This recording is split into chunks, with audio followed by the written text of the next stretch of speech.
Oh, it says right there on the screen, we are live. We are the Birds 365 duo. He would be John McMullen. I would be Jody McDonald. A football Friday here on Birds 365. And not only is it a Friday, it's a Friday before the start of camp. We are down to just 4 days, Johnny Mac, before the Eagles report and 5 days before John McMullen gets some serious grass time. Yeah, and the last football Friday before actual football. So how about that? You know, I know when we started this show, which I believe we're at show number 76. Correct. Jody, who's been doing this for a long time, remember, he was a little bit concerned. What do we have to talk about? Can we get through the offseason? There's some dead periods, but there's always something to talk about in the NFL. And this is proof. We're here now. It's all over the place. Yeah, Howard Eskin's on our show. He goes on WIP. 90% Deshaun Watson's going to be the Philadelphia Eagles quarterback. You got, and the streamers aren't going to like this, Jody, but we have to talk about vaccinations because the NFL dropped the bomb. And then you have this ripple effect all over the league. DeAndre Hopkins, most notably. Shaming season, as I like to call it, Jody. Let's go out and feel better about ourselves and shame the big, rich NFL player, DeAndre Hopkins. I don't like it, but the reality is we are where we are. 16 teams now, I just saw a tweet this morning, have reached that 85% threshold. Funny how that works. You know, by the way, I want to tie this in as well, Jody. Talked about the Carson Wentz matter a lot. And the timing of when the Eagles were able to get it down. This whole league is like this. Fly by the seat. Everything happens last minute. Everything, even important things. So when you're talking about a banner coming down at a stadium, that's number 6,647 on the list. I mean, these people wait for the last minute to do everything. And this is a $13 billion industry. Well, and now you understand why I was inquisitive about what we were going to talk about between the time of the draft and the opening of camp, because, we don't need to get to it now. We'll get to it when we're banging up against the deadline. So I thought there would be some periods where we'd be reaching for topics to discuss for 2 hours every day here on Birds 365. But we've gotten through the tough time because now, yes, they're actually going to get out onto the field.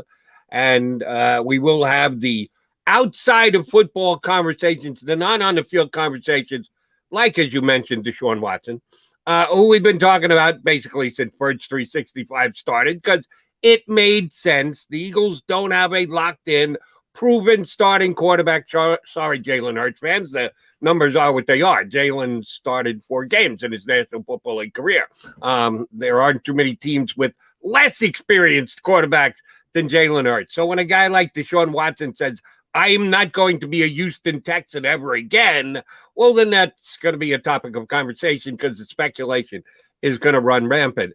And yes, the speculation got ramped up yesterday by our guest from yesterday's show, Howard Eskin, who was on with us. And John, I tried the exact conversation we had with Howard about Deshaun Watson. I knew we broached it. I knew we talked about it. I couldn't recall exactly how the conversation went from phrase to phrase to phrase to phrase, but I know he never mentioned there's a 90% chance that Deshaun Watson's going to be a Philadelphia Eagle. He went on WIP later in the day after he was out with us yesterday. Somewhat understandable. If he had that information and or was holding that information, he waited till he got on WIP. Yeah, we get it, Howard. We're not mad at you. We're just a little disappointed that it didn't come up while we had you on our show. And John, you've been saying this for, months now.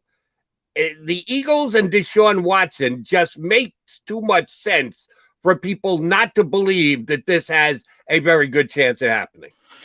Yeah, and by the way, 90%. One, I don't know how you quantify that. Right, I'm not going to go that far. We do that all the time. We make up numbers. McMullen does it. McDonald does it. I'm not going to bust that shot for trying to put a number on it too. I ask you unfair questions all the time, but John, give me a percentage chance That's part of true. what we do. That's true. I throw out 50% on Steven Nelson yesterday. But what I'm trying to say is that part of it's not all that meaningful, because it is, it's just something you do kind of flippantly.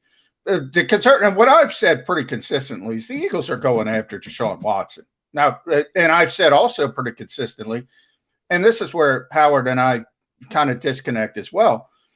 He's got it down to the Eagles, the Dolphins, and the Broncos, which is obvious because Deshaun himself wants to play in Denver. At least that's the talk around the league. Miami is a place where you'd want to go as well for a lot of reasons, not least among them weather. It's a beautiful place to be. No state taxes and all that, which is very meaningful when you make as much money as an NFL quarterback. And then people go down the next avenues. The Eagles have more draft capital. As I kind of pointed out yesterday, it's not only going to be draft capital. And by the way, I'm going to say something else. I'm going to predict. You're going to try and get him back to the Washington football team, aren't you? No. I bring up Washington because they need a quarterback, and who knows where they go this year. But I use that as an example, not to say it, because they have so much talent on the defensive line. They could throw a proven player in there. And I've often, as you point out, I brought up Chase Young, even Montez Sweat. They could throw one of them in there, and that changes the whole landscape. But here's what I was going to say about Howard. There's going to be more than 3 teams. I guarantee 2 things. The Eagles are going after him, and there's going to be more than 3 teams going after Deshaun Watson. There's going to be a lot of teams going after Deshaun Watson because, as I said, 25-year-old quarterback, he's going to be 26, proven. And again, this is all with the caveat. You have to make this very clear that things are cleared up on the legal front for him. But if it's not taken off the table from an NFL perspective, in other words, if the legal implications don't put him off the field, don't bar him from the league, don't put him in prison, he's too talented. Andrew Brandt says talent versus tolerance all the time. He's too talented. There's going to be more than 3 teams after Deshaun Watson. So the 2 things I predicted consistently, and I'll say it again for the 15th time, the Eagles are going after Deshaun Watson, period.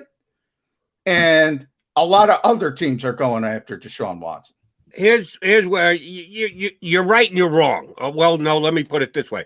You're right and Howard's right, and I'll explain both sides. You're right in that the only teams that shouldn't have interest in Deshaun Watson are teams that have quarterbacks proven to be better than Deshaun Watson, which is what, 4 or 5 or 6 in the National Football League? You put their starting quarterback and Deshaun Watson side by side and say, which would you prefer? How many are going to say, well, I'll keep my guy? A handful at best. So that means there should be 20 some odd teams that are at least interested in Deshaun Watson. Then you get, well, compare Deshaun Watson to our guy, how much of an upgrade it is. How much would we be willing to pay to get to that upgrade? Well, that's going to eliminate a whole bunch of teams because the teams that really need Deshaun Watson, like the Eagles, are going to be willing to pay price X. And we don't know what price X is, but we can get a pretty good general estimate of what price X is. 3 first-round draft picks, 2 first-round draft picks, and a starting player. That's the type of number. Well, then you put that with other teams in the league, and that's going to eliminate a bunch of them. They're going to go, okay, yeah, Deshaun Watson's a little better than our guy. But if we have to pay this much and we've still got our quarterback, no, we're going to keep our quarterback and we're going to go forward. So that eliminates a whole bunch of teams. 4, 5, I don't think it's 12 teams that are going to be seriously involved in bidding and making offerings for Deshaun Watson. I think a whole bunch of them will eliminate themselves in the process pretty quickly, right away. But when we come down to it, it'll probably be 4 or 5. Howard said 3 yesterday. That seems a little light to me. I'm with you. It'll probably be 4 or 5. It's not like half the league is going to be bidding on Deshaun Watson.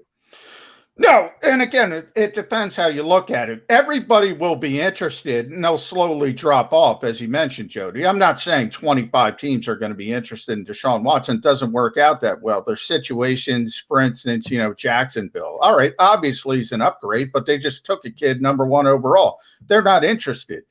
even Tampa Bay with Tom Brady at 43, about to turn 44 years old early next month, they should probably want Deshaun Watson. They're not going to want Deshaun Watson. We kind of live with it. You say the guy got us to the Super Bowl. We got to move forward, and it is what it is. I mean, there's always context in certain situations. All I'm saying is there's going to be more than 3. And I forget who it was. It was probably Ken Rosenthal. You might know better than me. When the mystery team became a thing in baseball, remember that in free agency or trades, and there's a mystery team involved, and all of a sudden there was always a mystery team. There's going to be a couple sticking mystery teams involved that you go, oh, they don't have the draft capital to get Deshaun Watson, and that's why I bring up Washington and the players, because well, there are other avenues to do things. Correct. This is what I kill the process people about. They say, you have to do it this way. You have to do it this way. You have to do it this way. There is more than one way to do everything in life. And innovative people, they will find a way. They will find a way. If they have to put in a proven player, if they have to sugar their trade package that way, I'm saying from that perspective, don't look at the draft and say, oh, the Eagles have the most draft capital, so they're going to get Deshaun Watson. It's one of those things where, and I brought this up with DeAndre Hopkins, and we'll talk about DeAndre for other reasons, obviously. Stephon Diggs last year, Eagles fans are like, you got to go get those guys. You got to go get those guys. All right, even if you want those guys, it doesn't mean you're going to be able to get them. The assumption, I tell you this all the time with fan bases, not just Philadelphia, is if they want a player, they're going to get him. Doesn't always work that way. But here's there's a lot of competition. Here's where I'll defend Eagle fans, and since you went there, the couple of wide receivers, superstar wide receivers who change teams. Yes, you can want them, but do you have what it takes to get them? You're right; it doesn't always match up. But you can always ask, and you can always say, we need to make a play. We need to be involved. We need to inquire. And as far as I could tell, and you're better to answer this than me because you're an actual on-the-beat Eagles reporter, I don't know if the Eagles made a call. I don't know that Howie Roseman even inquired on either of those 2 wide receivers, and more importantly, made an offer. Now, their offer might not be as good. They might have been outbid. They may have made a legitimate offer, but someone else was willing to be able to go above and beyond what the Eagles put on the table. That's good. You can then question, well, then he should have upped his offer. Now we really are starting to take too many steps down the road without knowing, without being in the room and overhearing and listening to the conversation. But you can find out if a team at least inquired and made at least an attempt. And I don't know that the Eagles did on either of those 2 wide receivers. And if Eagle Nation questioned Howie Roseman's stance that, yeah, the price is going to be too much on these guys, shame on Howie Roseman. He should have inquired on both. Well, one thing I can tell you is about Howie inquired. I mean, that's one thing. I'll say a lot of things about Howie, but he stinking inquired. He picked up the phone. If there's one guy who's going to pick up the phone on everybody, and I mean everybody, it's Howie Roseman. I still know a lot of people in Minnesota. I've said this before on the show. I was told flat out they weren't trading him in the NFC. They got a deal early that they wanted in the AFC. You can shake your head, Jody, but that's the reality. That's the way the Vikings were going. They wanted him out of the conference, if at all possible, and they got him out of the conference. So, I mean, you could say, well, Howie changed Rick Spielman's mind. And by the way, he already fleeced Rick Spielman when it came to Sam Bradford and the whole Teddy Bridgewater situation. So you have a little bit of a disconnect there. You can't just make the other guy do what you want him to do. I mean, you might not agree with the philosophy, but that doesn't mean he doesn't have the philosophy. You know right. What I'm saying? And that's exactly what I'm doing, John. I disagree with the philosophy. It's not a division. Okay, I can see. Conferences compared to out of conference, it's not that big a deal. You play one other division in your conference once every 3 years. You play that division once every 4 years in the other conference. How big a difference is that? No, I'm going to make, if I'm a general manager, I'm going to make the best trade that I can with whatever team I can make that deal with. And not, oh my God, I must get them out of conference. If that's your stance, I disagree with it. Okay, but then you're disagreeing with Rick Spielman. That doesn't help Harry Roseman get the deal done, which is what we're talking about. And by the way, I don't even have any firm assertion that the Eagles would have gone hard after Stephon Diggs, because when he picked up the phone, he got the no. He got the hard no. That's what I'm saying. So that's not. You can point at Rick Spielman and say you shouldn't say hard no to teams in the NFC. I'll listen to your argument there. That's fine. But if you're an Eagles fan who says, well, Howie Roseman should have gotten Stephon Diggs, I'm telling you flat out, he couldn't have gotten Stephon Diggs. So how do you change that guy's mind? And you're blaming Howie Roseman. That to me is the part that doesn't make sense. I'm blaming Rick Spielman. And oh, by the way, Stephon Diggs' team moved along much further this upcoming season. I know it's not all about Stephon Diggs, but his team did some things. And went to the championship game, and the Vikings would have been a nice player to have. How'd the Vikings do in the playoffs last year? Oh, they didn't make the playoffs. So yes, I'm taking a dig at Rick Spielman. If he's as hard-headed as that, I must get him, the way you stated, I must get him out of the conference. No, he wanted to get him out of the conference. And you could call it old school thinking. You could say it's flawed thinking. Ultimately, the Vikings didn't make the playoffs, not because they didn't get Stephon Diggs. The guy that got him to replace him at 1,400 yards receiving. Their defense fell apart because of injury and attrition and free agency and COVID opt-outs. That's why they didn't make the playoffs. But Stephon Diggs would have been nice on the Eagles, would have been great on the Eagles, would have been a true number one receiver. And we've always seen. And by the way, then there's a domino effect. Guess what? If they get Stephon Diggs or DeAndre Hopkins, Devonta Smith isn't here. And you go a different way in the draft, and you can go on and on and on. But my only point at the beginning of this, and we've gotten off on a tangent, is just because you want a player doesn't mean you can get him. And sometimes it's the other side that is an issue. I talk about the Sixers all the time. Daryl Morey wanted James Harden. The Rockets didn't want to deal with Daryl Morey because of some bad blood there. Right. Now, yeah, you probably remember better than I do. And promise, we'll get into other things here in a minute. Our first guest, Bob Groats, isn't joining us for over an hour, so we can get off on a tangent. If you can look it up. If you remember off your top of your head, please do so. What did the Bills give up to get Stephon Diggs? And I'll go Diggs more so than Hopkins, because that was the first one we brought up. And you mentioned that Rick Spielman was so motivated to get him out of conference that may have aided in the deal with the Bills. What was the actual? It was a first-round pick, and then they sort of traded late-round picks. The late-round picks I don't remember, but it was a first-round pick going back to the Vikings. Right. So they got what they wanted. They wanted a first-round pick. Now, I'm saying if the Bills offered a second-round pick and the Eagles offered a first-round pick, we're probably having a different conversation. What I'm saying is they got what they wanted. They wanted him in the AFC. They got an AFC to give him a first-round pick, and then it was done. It was done very quickly. Very quickly. And here's where, again, I'll come to the defense of the Eagle fans who said that the Eagles should have had Stephon Diggs last year. If you know what he got traded for, once the deal has been consummated and he is shuffling off to Buffalo, you know that the Bills gave up a first-round pick and a swap of a 4 for a 6 or whatever it was.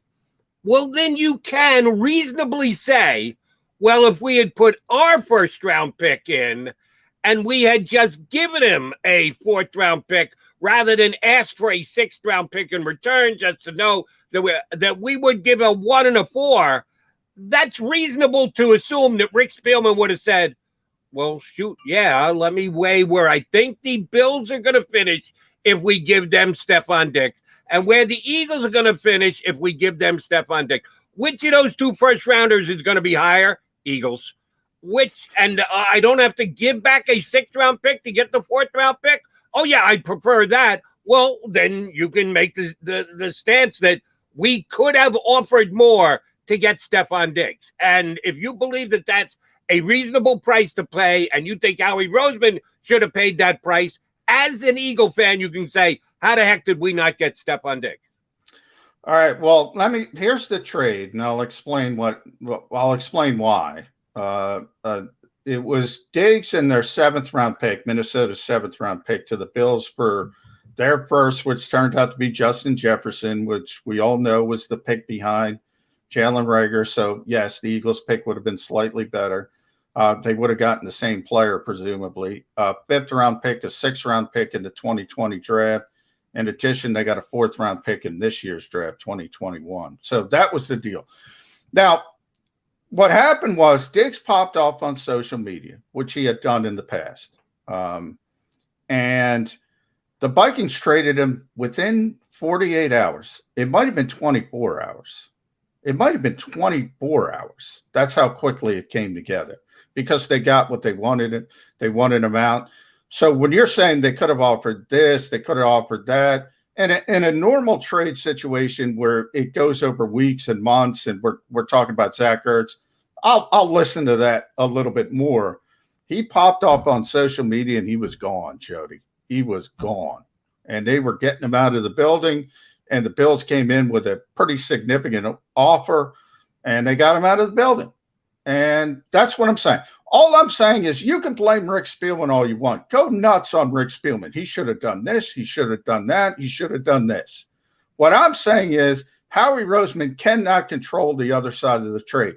I'm using this as a particular instance where you can say you want the player. You could say he would have fit in perfectly here. You could say the Eagles should have done everything possible to get this particular player.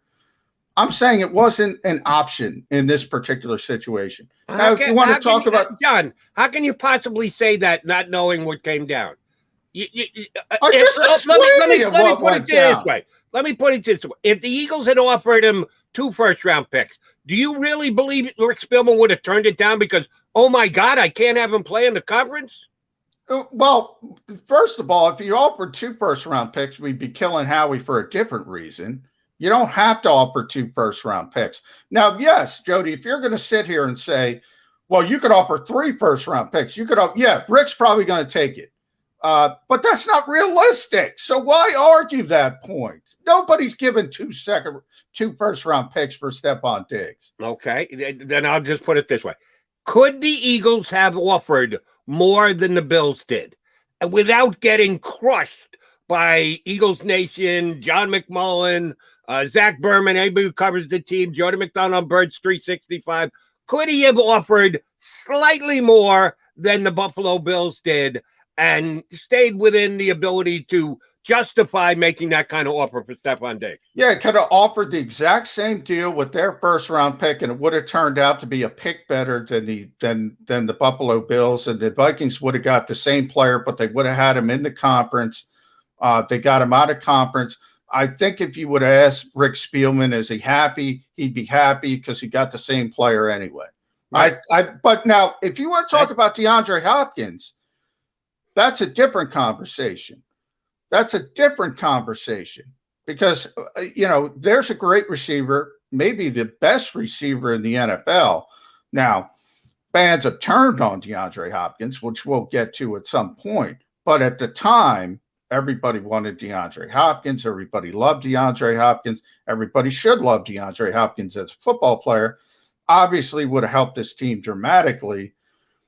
They made a call about DeAndre Hopkins. For whatever reason, they didn't feel like they wanted to get deep into the mix with DeAndre Hopkins. Now, if you want to kill him for that, I'm fine. I'm fine. Here's the reason why I think it's more difficult to put DeAndre Hopkins into the mix, because there was another key player in that trade. And some people looked at it as a guy who could come in and help the Texans, and some looked at it as just a salary balancer because Johnson wasn't the back that he once was. And to put a comparable trade together, now you're reaching. When it's just draft picks, it's really simple. You can compare the draft picks that were acquired with the draft picks that you could have given up. It's an apples and apples comparison. When another player comes into the deal, like Johnson did as the running back in that deal, it kind of makes it more difficult to say we could have offered more. Here's what I would have offered and what I'm offering is better than what the other team was offering. Now it gets a little bit above and beyond your knowledge of what you're actually offering and how good it is. Yeah, you know why? Because it's the other side of the equation. It's the other side of the equation. Now, if we use Spielman versus Bill O'Brien, one is a really experienced general manager who generally understands what he's doing, versus a guy who I don't know what he was doing, but if you look at that deal, and I'm just pulling it up, it was Hopkins in a 4th round pick for David Johnson, as you mentioned, a 2020 2nd round pick and a 2021 4th round pick. Now, part of the reasons why Eagle fans went nuts is because Bill O'Brien got fleeced. I mean, absolutely fleeced. And it's easy to say we could have offered more because anybody could have offered more than what Bill O'Brien got, who was a bad general manager. And he's not even a general manager, right, by the way. He dressed up as a general manager. Yeah. He's only an okay coach, as a matter of fact. Yeah, I think he gets ripped too much as a coach. I think he's average to above average. I don't think he's abysmal as a coach. As a general manager, he was abysmal. I don't know what he was looking for. I don't know what he was doing. I don't know what his thought process was, other than I want this guy out of my building, I guess. So that part of it is, again, the other side of the equation. You don't know what the other guy's ever thinking. And do I think the Eagles went hard after DeAndre Hopkins? I don't, personally. I don't. I didn't sense that they were going hard. And to be honest, I didn't understand it at the time. Maybe it was off the field issues. I don't know. Maybe it was personality issues. Maybe, who cares? It could be a million different things. You're leaving one thing out there, John. Just, when was the last time the Eagles made a wide receiver one of the higher paid players? The salary, obviously. I think that was a huge part on both of those guys, Stephon Diggs and DeAndre Hopkins. That who were we talking about just recently on the show? One of our guests, about, you asked them about dollars spent on a specific position. That there are some positions. Oh, it was Trey Wingo yesterday. About running backs and how much do you value them and the like. Well, there's the league-wide evaluation of how much somebody could get paid, and then there's the individual team evaluation. And at least as per their actions, the Eagles just don't like paying top dollar to wide receivers. They haven't. I don't remember if they've ever done it. Have the Eagles ever had a top five guy paid at his position at wide receiver? And that's a good point, Jody, because what I was kind of saying with Trey is, look, I agree with the larger philosophy that all-ball linebacker, for instance, because we were talking about Fred Warner yesterday, and running back, because we know that position of where it is and the devaluation as far as NFL front offices go. My point has always been, and this goes with Hopkins at wide receiver, yeah, I agree with that philosophy. But when you get a great player, when you get a Hall of Fame level player, I don't care where he plays, I'm keeping him. And Devin White was the perfect example in Tampa Bay. Typically off-ball linebackers, I don't want to pay. I'm paying him. Derrick Henry, typically I don't want to pay running backs. I'm paying him. DeAndre Hopkins, before the vaccine stuff and before everyone turned on him, I'm paying him. When you get a great player, it's about getting great players. Would I rather have the best quarterback? Of course. But you can't just wave your magic wand and say, I want a great player. I want a Hall of Fame player, and I want him at the most important position. It's difficult, and it's difficult. And I go full circle, which is the point I was trying to make. There's a second part of the equation, and that's the second. You can't control the other guy. Can't control him. Right, but while your general statement is just on point, you can't control it. You can't make anybody do anything. but you can put more pressure on him to do what you want to do. You can up your offer. You can be more aggressive. You can put more on the table. And if you believe your team hasn't done that, then as a fan, you can say, I disagree with the stance we've taken.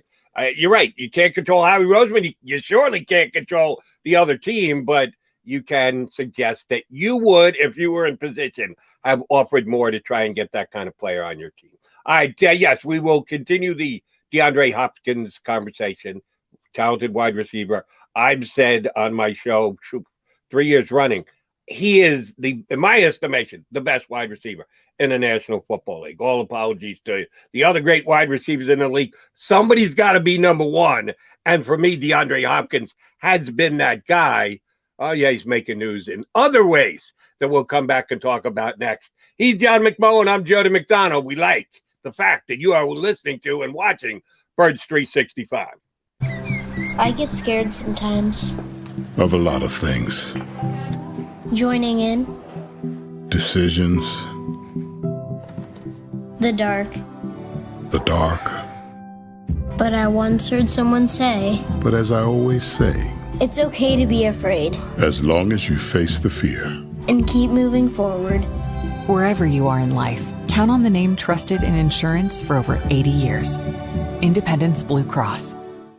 The savoring taste of a good bag of beef jerky is so enjoyable at any time of the day, as long as you can find it. Here's what we suggest. Pure Bull Beef Jerky is our answer, and soon it will be yours. Locally produced in the Philadelphia region, this high-quality, healthy protein snack is easy to secure. Go to steersnacks.com, and you'll see hot garlic, tropical heat, Pure Bull dry rub, and our favorite, Huck and Fod. What's that? Huck and Fod. Go now to steersnacks.com. Welcome to the Wildwoods, the perfect place where you can safely do everything or nothing at all. Catch a wave, take a nap, go for a drive, grab a bite. It's your vacation, and we're doing everything we can to make it a safe one. The Wildwoods, your vacation, your way. The International Brotherhood of Electrical Workers, Local Union 98, is a proud sponsor of The Labor Show with J. Doc and Krause every Saturday night from 6 till 8 p.m. IBEW Local 98's highly trained and superbly skilled electricians are the best in the business, setting the highest safety standards in the electrical industry. So when you're planning your next industrial, commercial, or residential project, choose an IBEW Local 98 union contractor. Learn more at ibew98.org.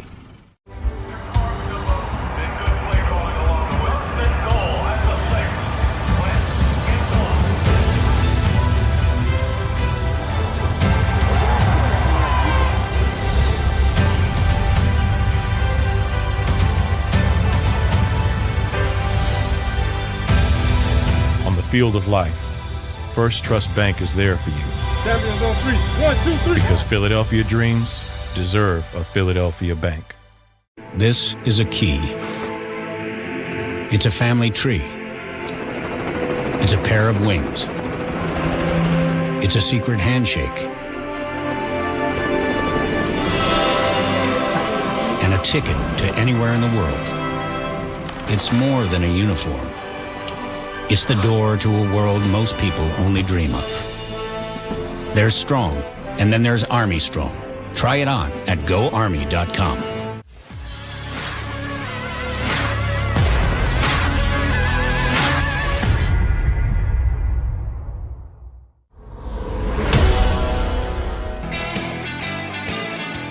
A Football Friday edition of Birds 365 with Jody Mack and Johnny Mack. Here with you, closing in on the opening of camp. Yes, the Eagles will be on the field before you know it. John McMullen will be down there. He'll be reporting with us and or coming back to us. We're still working on how we're going to handle it next week when you got to get down and get last minute. Everything's last minute, Jody. It is, including John McMullen figuring how the hell he's going to get on Birds 365 when he has to be in two places at once. Yes, we've got a guest coming up next hour. Our buddy Bob Groats from the Delco Times will join us. But yes, John will once again annoy the streaming commentators on our show here because, and again, if we need to apologize, I'll apologize. You may not want to apologize. I'll apologize that we'll be talking about something that annoys some people. I'm not going to not talk about it because the streamers will get upset. I'll apologize, but we're going to go ahead and talk vaccinations anyway. NFL came out yesterday, John, and basically took a pretty tough stance against those who are going to opt not to be vaccinated. That just understand the percentage of this actually happening is not only small, it's minuscule. If there are outbreaks in the NFL this year and they affect the team so greatly that games are postponed and then attempted to be rescheduled and then attempted again and again and again. And if they cannot find a way to reschedule a game and get it in before the season ends, they are going to have a team forfeit a game in the National Football League. I don't know when the last time that happened. Historian John McMullen, can you tell me when the last time a team forfeited a game in the National Football League? Certainly not in my lifetime. I can think about it. I would definitely have to look that one up. But yeah, you're right, Jody. They're not going to have team sport. Can you imagine think about the Pandora's box you're going to open up. We talk a lot about Joe Judge and the Giants being upset about the Eagles tanking and he's a crybaby. You can't complain about blah, blah, blah. Can you imagine if, I don't know, a forfeited game vaults, forget about the NFC East, vaults Tennessee over Indianapolis in the AFC South into the playoffs. The reverberating effect of that around the league and other teams, and it would just be a disaster from the league standpoint. So they don't want to do anything like that. They're not going to do anything like that. They're going to do everything possible. If something happens and there is a breakout, they're going to bend over backwards to try to get that game in, no matter what they say. What's today's date, Jody? Got to look it up. July 23rd. You could talk big all you want on July 23rd. And that's the point. You have time. You say, you better do this or this is going to happen. No, it's not going to happen. Take it off the table. It's not going to happen. You might have a situation where you don't have a quarterback like you did in Denver last year, or you got a whole room wiped out, but they're going to play the game. And then you can talk about those issues and say, that's not fair. And that's a competitive disadvantage, which will also happen. But right now, it's just bluster. Right. But here's what it is, as far as I'm concerned. It's brilliant bluster. No, it's not. Because do I think it's going to happen? Do I think there's going to be a forfeit in the NFL this year? The percentage chance is like this. But guess what? Yeah. I haven't even checked yet. In my back pocket, as I sit here on Birds 365, I could have a piece of paper that is worth $50 million. I bought Powerball tickets on Wednesday. They did the drawing Wednesday night. I still haven't reached. It's almost like an obligation that I'm throwing $10 away. That it's money that I have to spend. I don't. It's completely my choice, but I spend it whenever it's over $100 million, and I take 5 tickets, which is worth $10. I have so little confidence that I won. I haven't checked my ticket yet, and they did the drawing 2 days ago. But I bought the ticket. And even though this is my chance of winning, I bought the ticket. So this is the chance of the NFL actually having a team forfeit a game. But you put it out there in the ether. You make people like Jody McDonald and John McMullen talk about it. You make players think about, they're going to take one of my game day checks. I'm going to lose 1/17 of my salary because either I am taking a hardline stance on the vaccination or my teammate, who I can attempt to influence and have a conversation with, is going to refuse to take the vaccine. You put it out there, and you don't think that guys will actually sit down and analyze it and go, what is the chance that there's really going to be a forfeit here? No, they're going to go to extraordinary lengths to make sure all the games that are going to be played, because they don't want to have a black eye with 30 of the teams having played 17 games and 2 of the teams having only played 60. They don't want to do all of that. But some players won't even think it through like that. They'll just go, wait a minute. They're saying we might forfeit. It could cost us a playoff. I'm going to lose a game day check. And it's not even me. I got the vaccine. I'm taking my precautions. I'm doing everything. And I'm going to lose out because my teammates are doing this. That's what you wanted. That's what you're accomplishing with yesterday's memo. They're making people talk. They're making people think. They're planting seeds in players' heads as to, wait a minute, do I really want to take this harsher step? Isn't it just easier for me to get the silly vaccine and get it over and done with? That's what the NFL did yesterday, and I think they did it close to brilliantly. Yeah, I think you're right. I don't know if I'm going to go brilliant with the NFL because what's the downside? Well, I don't think there's any downside, but here's the thing. The NFLPA quickly came out because you're right. I think it was Barrett. Barrett was on the show, Barrett Brooks. And we were talking about the tanking. I'll bring it up again, the last game, and guys not playing and guys sitting. And he brought up from a player's perspective, and this is where I think you're right, Jody.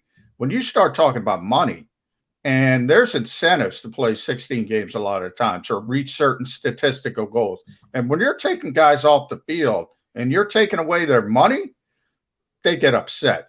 That trumps everything. So I agree with you there. But the NFLPA, after the memo, they released their own memo, as they always do with the NFL, this jockeying back and forth. Sure. And they made it very, very clear to the players. It's in light of today's memo sent by the NFL. I'm reading from this directly. We remind you the same basic rules applied last year. Games were missed. If games were missed because of COVID-19 outbreak, nobody would have gotten paid. So nothing has changed from last year. It's essentially the same setup, but they spun it well.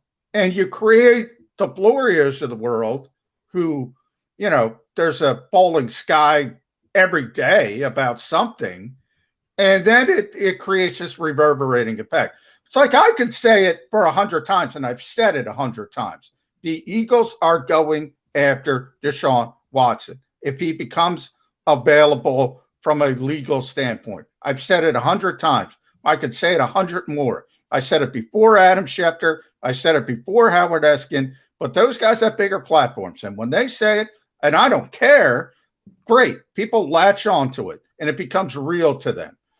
It became real to the NFL players, but nothing changed. So from that standpoint, I think you're right. I think you hit them where it hurts. The NFLPA quickly says, no, nothing's changed, guys. How many guys listen? I don't know. Where it was brilliant is it affects the other people. It affects the fans. It affects certain media members who aren't savvy to what's going on. And that creates a public perception. So it's up to the NFLPA. It's always up to the NFLPA to educate their players. But they made it real quick to know nothing's changed as far as nobody's taking away money. This was the same protocol as last year. Whether that reverberates, it's certainly not going to reverberate in the public perception. Whether it reverberates among the players, I don't know. And I'll take it a step further. There's even, for me, less likely a chance that a game gets forfeited this year than it did last year because they have these large percentages of players that are already vaccinated. Last year, there was no vaccine. So the chances of an outbreak and a spread and a team-wide dealing with it were much greater last year, and they got all the games in. This year, they're just throwing it out there. If there is a reason that we have to not play a game, we postpone, we try, we make every effort, but we find out we can't get it in, there will be a forfeit involved, and if that's the case, you're going to lose a game day check. You're right. It was already in place, but they didn't harp on it last year. Why? Because that would have been a pretty nasty thing to do. When you're just dealing with the pandemic and you're trying to protect your family, and the NFL wants to note, oh, by the way, if we do have to postpone a game and we don't get it rescheduled, that would be a forfeit. You guys are going to lose your check. Well, then now they look like the big bad wolf. So the NFL wasn't going to do that in the midst of a pandemic. Well, now we're in a recovery from a pandemic, and a vaccine is available. So the NFL is not going to bat an eye about being the big bad wolf who's ready to take a check away from you. It all comes down to the emphasis you put on it. Yes, the NFL is standing front and center and telling you, if you as a team get a game postponed, you are all going to pay. They didn't even know that may have been in place last year. They weren't going to stand up and announce it and say, look at us. We're ready to take money out of the players' pockets. Yeah. So, again, the NFL knows how to play the PR game. Sometimes they're really bad. In this case, they did. In this case, they did. I agree. But again, it has more to do with the calendar. You know, I compare this to last year when, again, you had the Chicken Littles of the world going around saying, how can the NFL in April pretend they're going to have full stadiums and everything's going to be fine, and they're going to play a season and there's not going to be any issues? And I would always say, because it's April. Why can't they say it? It doesn't mean anything. It's the calendar. As you got closer to the season, then all the issues became to the forefront. You had to have all the protocols. You had to have all these issues. The calendar demands, not demands, but the calendar kind of creates your action. Now, as we sit here on July 23rd, the NFL can stick out their chest and say, we're going to force teams to forfeit, and you're not going to get paid. And it's great. You're right. From a public relations standpoint, it's probably a smart thing to do, Jody. It's probably a smart way to go. If it gets one guy over the finish line who did want to get vaccinated, it's a success. But the NFLPA is telling these guys behind the scenes, they're not canceling games, and they're not. Because remember what the NFL is about, money. They got to play these games for their TV partners, bottom line. And you could say week 13 between Arizona and whomever doesn't mean much in the large landscape. Oh, it means something. They want that stinking game for the billions of dollars they're paying this league. They're the true power brokers. And they want that product. That's the reason they played last season. That's the reason they played every single game. No fans, no merchandising, no concessions, no parking, TV rules all. People talk about the most powerful people in this industry. It's not Roger Goodell, it's Jerry Jones and Robert Kraft. However, even more powerful are the TV executives at Fox and ABC and Disney and everywhere else in NBC Universal who make these decisions. The guys who sign the checks. You are 100% right in that TV drives the bus. But I will ask you this question. Do you not think, with what they just dealt with the pandemic, and it was probably pretty heated, but we are talking about so many billions of dollars and they are partners, so it can't ever get to a point where either side would lose their mind. Do you not believe there was a negotiation as to how much a give back there would be if the NFL missed a game, one single game? We know how many games there are, 16 times 6, now 17 weeks. 16 weeks per 17. You're the math guy. You got to figure that out. I'm leaning on you for that. Well, 400. No, you're not leaning on me for that. Come on. If there's 400, and I'm making this number up, 423, 16 times 17.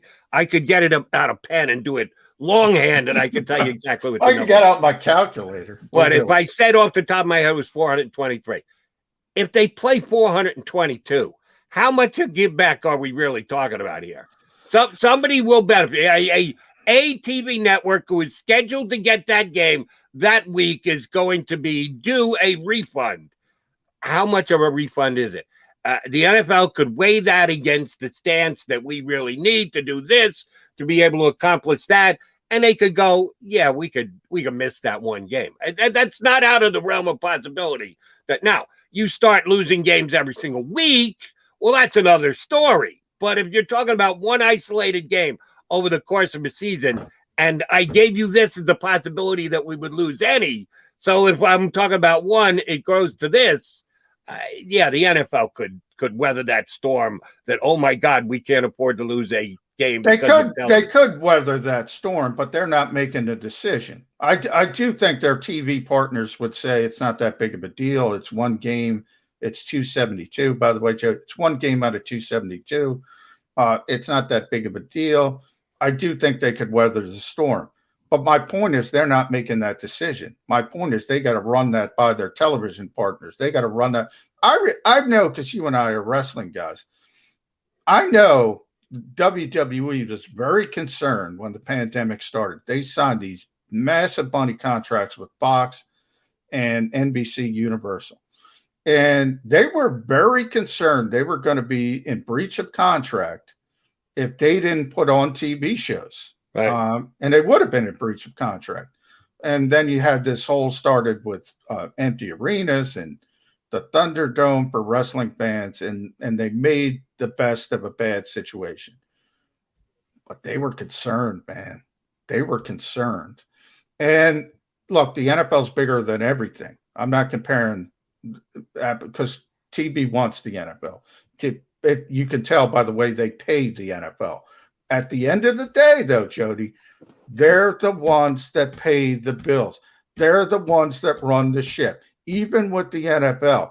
And if it becomes a concern, and it becomes, here's a game, here's a game, here's a game, and not only that, it's creating this competitive wackiness to where teams are upset and the product suffers, they're going to be pissed. And they're going to make it known that they're pissed.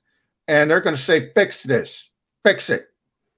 That's all I'm saying. Well, you expanded the conversation. If we're talking about losing one game, that's one thing. And I think I would not be surprised if they already negotiated a hard and fast number as to what the give back would be if a game in week, and it's got to be late in the season, 15, 16, 17, because otherwise they're just going to keep pushing it back and pushing it back and pushing it back to try and reschedule, even if it gets inconvenient and a team has to play 2 games in 1 week, which would be unfair, but better to get the game in than to not. You could get to a point, though, where you can't get it in, and then we would talk about a forfeit, and then it's 1 game. I think they probably already have a negotiated number. I think they probably did that last year on the possibility of it happening. So if it were to happen again this year, they probably already got that in place with Fox, with ABC, with NBC. They know what the number is. I don't think it is. I don't think there is a number for this reason, Jody. It's not even in their freaking minds. They're not canceling games. They proved that last year. If they were going to cancel games any year, last year was the year. The fact that they got through that season playing every sticking single game tells you they are not canceling games. They are just not going to do it. And as I said, you might have to have a wide receiver who played quarterback in college years ago, play quarterback on a particular game day. That might happen again. My only point is that hasn't been broached because it's not even a consideration. And that's my larger point, where they can bluster about it, but they're not canceling any games and they're not forcing people to forfeit. They could say it on July 23rd, but they're not doing it. Yeah, it's they're flexing their verbal muscles. How much is this actually going to come? The percentage chances are going to come to fruition. Yeah, about the same of me hitting Powerball, minuscule at best. He is John McMullen. I'm Jody McDonald. We'll take a quickie time out of here. Coming up next hour, we got our one guest who's scheduled to join us today. Bob Groats covers the birds for the Delco Times. Let's see if we can get him off 0-9, Jody. Did he go 0-9? He went 0-9. You're trying to push him to 0-11. That's what you are, McMullen. You're just a bad guy. You're going to try and talk Groats into getting to 0-11. Bob Groats, Delco Times, going to join us coming up about 20 minutes from now here on Birds 365. I get scared sometimes. Of a lot of things. Joining in. Decisions. The dark. The dark. But I once heard someone say, But as I always say, it's okay to be afraid. As long as you face the fear.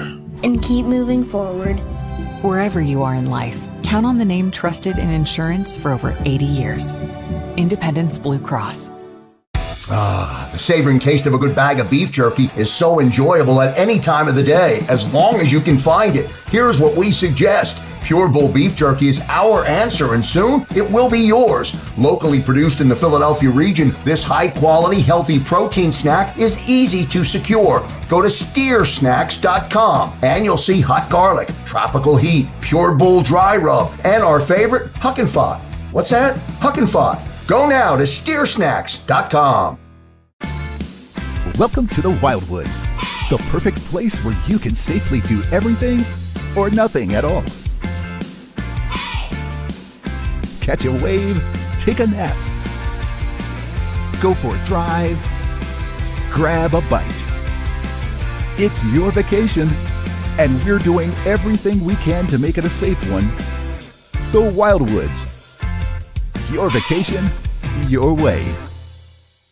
The International Brotherhood of Electrical Workers, Local Union 98, is a proud sponsor of The Labor Show with J. and Krause every Saturday night from 6 till 8 p.m. IBEW Local 98's highly trained and superbly skilled electricians are the best in the business, setting the highest safety standards in the electrical industry. So when you're planning your next industrial, commercial, or residential project, choose an IBEW Local 98 union contractor. Learn more at ibew98.org.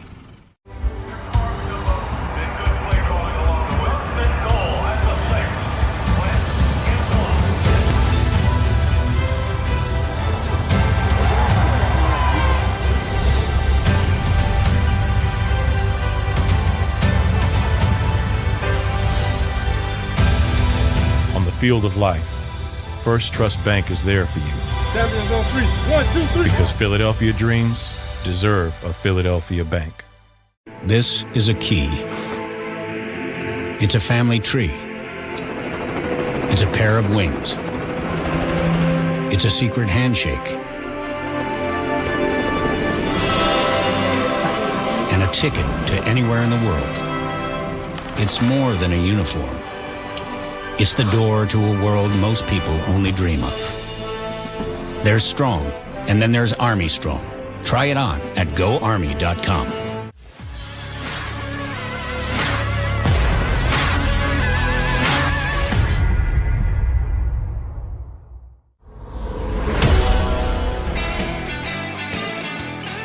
We are your Mac guys here on Birds 365. Joe McDonald, along with John McMullen. Bob Groats is going to join us coming up a little over 20 minutes from now. And yes, Bob has been on the show before. And yes, in the midst of a long soliloquy about how things could go and what could happen and possibilities and the like, Bob may have at one point noted that, the Eagles could be 0-9. And John hasn't let that one slide since, and nor have I. But John's more guilty than I am. And yes, it could be a tough upcoming season. And that will be probably dictated as much by the play of Jalen Hurts as anything else.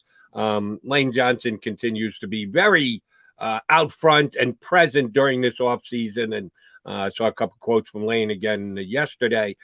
He's got Jalen Hurts over there working out in his bro barn, the workout spot that he's got in his residence over here in New Jersey. And Jalen Hurts is apparently one hell of a weightlifter for a quarterback. Yeah. You don't usually think about used to be a power lifter. Yeah, I forget who said it. I want to give we had a personnel guy. Somebody said he plays quarterback like a fullback. He used to be a power lifter early in his college career. In his high school, he was a legit big time power lifter. And Lane kind of joked the other day that he was probably being nice and he didn't want to affect Lane's confidence because he could probably power lift more than Lane. I mean, people don't realize he is a powerful guy. That's when I hear comparisons about him as a runner, it's not Lamar Jackson. It's probably Cam Newton. He's not Cam's size, but he's just powerful. He is a powerful guy who can break tackles, and maybe you look at him, and because he's not 6'5" and 260 pounds, that surprises you. But yeah, he's a strong dude, Jody. He is, and I actually think that he's got a chance, maybe a bigger chance than most others do.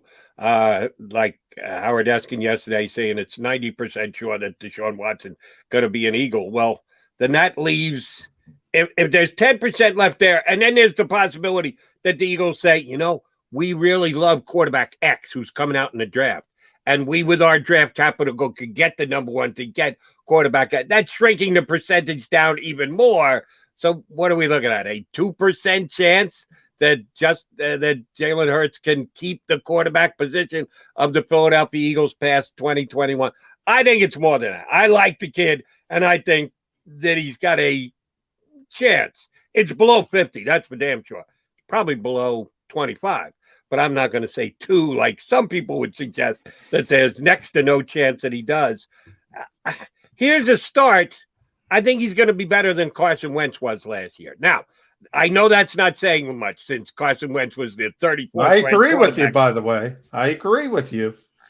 And if he only is slightly better, then that's not going to be enough. And people would have to pitchforks if Howie Roseman didn't attempt to upgrade the quarterback position. But let's play that season. Let's give him that chance to see. Like I continue to reference back. Where is my damn wallet? I got to get my wallet out and get that. I'm going to check that during the next break to see. Yeah, you got to check that, man, because I got to borrow some money, Jody. You will be my first offer to lend money to McMullen. That's a promise.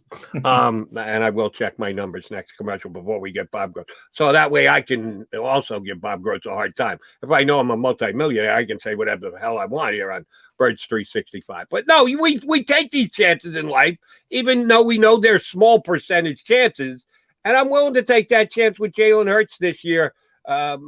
Because I didn't think the second round draft pick that they used on him was that bad an idea, was that bad a reach. I think that's right where he should have gone in the draft, as a matter of fact. And yeah, I saw enough highlight plays out of him. Saw some low light plays, but I saw enough highlight plays out of him last year to say, I want to see more. I'm not already acknowledging that he is a purely placeholder until Deshaun Watson or some unproven high first-round draft pick comes in here. I'm going to give them the chance to become the starting quarterback of the Eagles for a period of time more than just 1 year. Well, here's I'm going to compare, and I never thought I would do this. I'm going to compare Jalen Hurts to Alex Singleton. And the reason why I'm doing it is because he has the same opportunity Alex Singleton had. And the Eagles never wanted to play Alex Singleton. He was brought in here to be a special teams player. And there's this whole philosophy about him as a player. He was undrafted, coming out of a small school, cut in New England, cut in Seattle, cut in Minnesota, went to the CFL, became a star, came back, was CFL's best defensive player. They brought him back to be a special teams player, was a really good special teams player. They're throwing out everybody at linebacker. They're signing, the Eagles don't value the position, but they signed the LJ Fords of the world and all those guys. Nate Gary, they're trying to play. Everybody doesn't play well. Finally, they get down to Alex Singleton, and everybody goes, hey, this guy can play a little bit. And he's making some plays. And I'm not going to compare him as players, and obviously the position is not important. But the point is, he finally got his opportunity to get on the field, and he played better than everybody else they had at that position. And he's on the field, and he's staying on the field. And he'll have to win the job again, but he's going to win the job. Now he's in the conversation. Now he's first on the depth chart. It's always about competition, as Nick Sirianni would say. They're going to push him. That's where Jalen Hurts is. I'm going to be honest, because Bob's coming on. So Bob is going to be Mr. Negativity. So I can be negative, and then or so you hope. Yeah. And then, people will forget about it because Bob's going to throw out 0-11 at them. But I don't think the Eagles believe what you believe, Jody. Now, I'm not saying they can't have their mind changed. They didn't believe in Alex Singleton. That's why I'm making the comparison. They didn't think he was starting level linebacker, and he proved to them he was, at least in this team. Now, if Devin White shows up, he's not a starting linebacker. But you get my point. That's the opportunity Jalen Hurts has. If you're successful on the field, nobody's taking you off the field. That is the narrow path he has, but it's very narrow because they don't think that he's the long-term future. And they are looking at Deshaun Watson, and they are looking at those potential 3 first-round picks in their back pocket and saying, let's get through this season and we'll reassess. Let me phrase it this way, picture it this way. Nick Sirianni should absolutely, positively be open-minded about the ceiling and the floor for Jalen Hurts. He's never coached him. He's run a couple of rock, paper, scissors games against him. He's never had his hands on Jalen Hurts. So he absolutely should be Mr. Open-minded, Mr. Competition, Mr. Oh my God, look at the task this guy's looking at type guy. Howie Roseman's the general manager. He's the guy who called out his name in the second round, which started the domino effect of Carson Wentz not being mentally tough enough to handle it and going in the tank and forcing his way out of town and turning the organization on its ear. But then there's the probably most important guy of them all, and that's the owner, Jeffrey Lurie, who, at least as per reports, has ratcheted up his hands-on handle of the Philadelphia Eagles. Several people will say, including Howie Roseman, of course, oh, no, Jeffrey's the exact same he's always been. He is as involved or not involved as he has been since the day he bought the organization. I don't believe that. Do you believe that Jeff Lurie hasn't peaked and valleyed, that he gives them that same road, he contributes his opinions? Howard talked at length about this yesterday, and Howard is a good friend of the organization when he needs to be, that Jeff Lurie is the same exact owner and has the same exact say and contribution on a year in, year out basis. I don't believe that. It does go up and down, and I think it's in an upswing right now. We were told, I think you reported on this, but maybe not as heartily and heavily as others, that Jeff Lurie had a big involvement in the selection of Jalen Hurts in the second round last year, that he was all aboard for that pick. Yeah. If it's being reported that way, and if I know it, you know it, Eagle Nation knows it, everybody knows it, Jeff Lurie knows that we know it. And if he's the guy who's kind of attached to Jalen Hurts, maybe Jalen Hurts has a little bit more flexibility with the possibility of winning this job, because he's got a real big vote coming down on his side, and that's the owner of the football team. Well, a couple things. You're right. Jeffrey was heavily involved with the pick, so you're right. But as Doug Peterson confirmed really night of, and has been consistent ever since, both on the record and off the record, so I can say that, he was drafted to be backup quarterback, though, because the Eagles value the backup quarterback position. There were concerns about Carson Wentz's long-term health, but there were no concerns about his future as the number one quarterback on this team. He just didn't realize that. Carson Wentz didn't realize that. And obviously what happened. So he was on board with the pick, but he was on board with the pick as a backup quarterback, as a cost-effective backup quarterback that hopefully, if he had to play a game or two, would be able to be successful, and then 3 years or 4 years down the road, spin him off for a first-round pick or a second-round pick, and you're happy and you do the whole thing over again. And Carson Wentz is a superstar and it didn't work out. So both things can kind of be true. He was on board with the pick, but he wasn't on board with the pick to lead his team in the future and be the face of the franchise. So I think that's number one.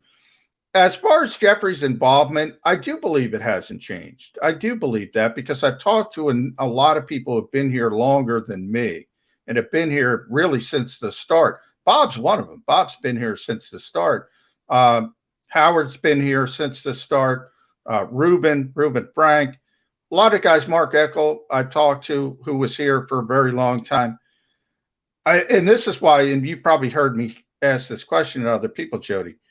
Andy Reid was better at piloting Jeffrey Lurie in the right direction. I think that's the difference. Certain guys, and Andy's obviously the best, they were able to pilot him in the right direction. And I forget, and I want to give him credit, and they used the term manage up. I don't know if you remember who used that term, because it was a great term. That's what you have to do with Jeffrey if you're the head coach. You have to manage up. In other words, you have to control him. You have to be a political animal. You have to steer him in the right direction, because he's going to be involved, but he's always been involved from those guys who I trust that have been here for basically his entire over quarter century run in Philadelphia. Here's the reason why I disagree with you. I believe that Jeff Lurie's, I don't want to use the word meddling, but his involvement on player personnel was what it was when Andy Reid was the coach. And you're right, Andy was tremendous at being able to manage Jeffrey Lurie and keep Jeffrey Lurie, give him his say, give him his lane, but yet do what he needed to do with the football team. And I don't think it varied much at all during the entire time that Andy Reid was here. But then Chip Kelly came in, and Chip Kelly did what he did. And then he pushed Howie Roseman aside, and Jeff Lurie signed off on him pushing Howie Roseman aside. And then Chip self-imploded, but Jeff Lurie's involvement peaked, it valleyed, and then when they pushed Chip out the door, it peaked again, and he put Howie right back into the position he was in. And they hired Doug Peterson, and they basically put together Doug Peterson's staff for him and said, you're going to take this guy, that guy, and the other guy.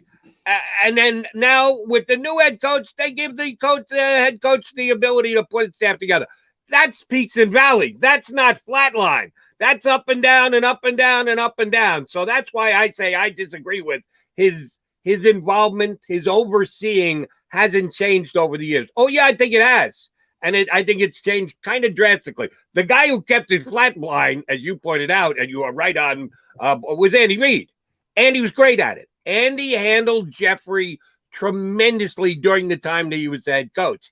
But we're now on our third head coach since Andy Reid left. And yes, I think Jeffrey's involvement has peaked and valleyed in that time. And we'll see how it works this year with Nick Sirianni. We've had a couple of guests come on Birds 365, John, and say, oh, they're going to run right over Nick Sirianni. Oh, yeah. Howie Roseman and Jeff Lurie are going to dictate to Nick Sirianni how things are going to go. And that's why I suggest. And by the way, I don't think that's necessarily fair.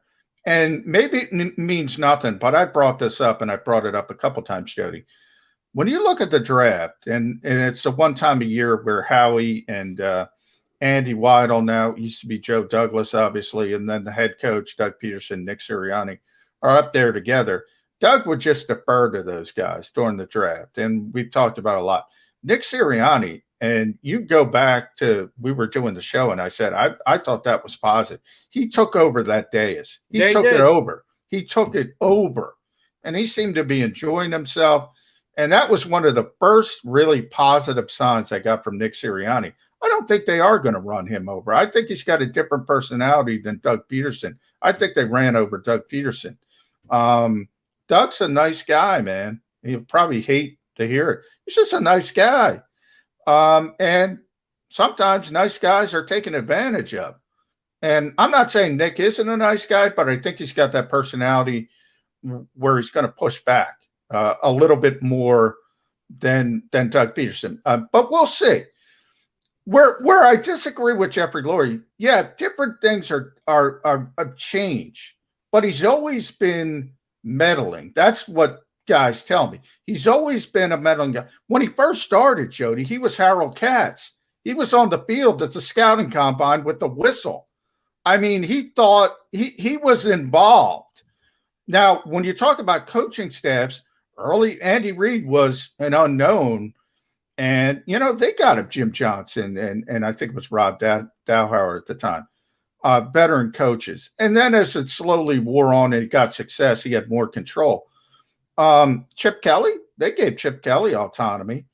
I think it's counterintuitive, and I've said this on the show. I think their thought process is dumb when they say, oh, Doug was with Andy the whole time. He didn't develop relationships. So what do you want him to get fired so he can go develop more relationships? Go get fired and go be under a crappy coach to develop more relationships. I think that's a dumb way of thinking, but that's their way of thinking. So I think the individual sort of peaks and valleys you were talking about, Jody, exist, but he's always been a meddler. He's always been involved. And by the way, it's his team. He should be involved. Right. He should be involved. But that's why I love that term. You got to manage up with Jeffrey Lurie. You got to have a head coach who steers that guy in the right direction. And I think I'd come up short of even using the word meddler. He's a hands-on owner. There are hands-on owners. There are hands-off owners. There's Jerry Jones, who basically comes out and says, I'm the general manager. And well, Jeffrey Lurie, he is. Yeah. Or you can say his son is, and Jerry is. Well, he and his son are. His son is running everything through Jerry. Understood. And I think Howie Roseman is running everything through Jeffrey too. Yes. But just not as publicly as they do down there in Dallas between Jerry, the father and son. But he is the most hands-on owner and out front owner that there is in the National Football League. Jeffrey isn't that. And I think we should be glad and happy that Jeffrey isn't that. And I don't think behind closed doors he is as dictative as Jerry Jones is, but he's also not a guy who just hires the general manager and tells him to hire the coach and then goes back and says, you guys do football things and tell me how things are going. No, there are Monday morning meetings in his room in which he's play calling, second guessing the play calling of the coach.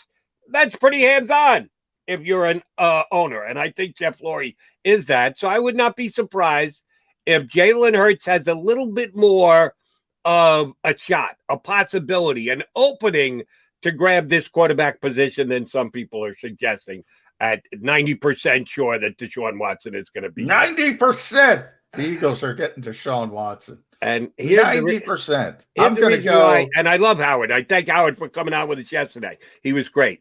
We're not even 90% that Deshaun Watson's going to play in the National Football League. There's a chance, small, that Deshaun Watson never plays another game in the NFL again. That things come out about the charges against him that are so bad that he is not. Who knows what Deshaun Watson's going to be? To Michael Vick's credit, and I sure as heck don't want to get off on a Michael Vick tangent here, but he went to jail. He spent quality time in jail and was able to come back and rekindle his NFL career. Not the high heights that he had in Atlanta, but he's a pretty damn good quarterback when he was here in Philadelphia. Maybe that's Deshaun Watson. Deshaun Watson could actually have to go to jail. And then the Eagles, out that 90%, they're going to take him out of jail. Well, then the storyline will be, they did it with Michael Vick. They'll do it again with Deshaun Watson.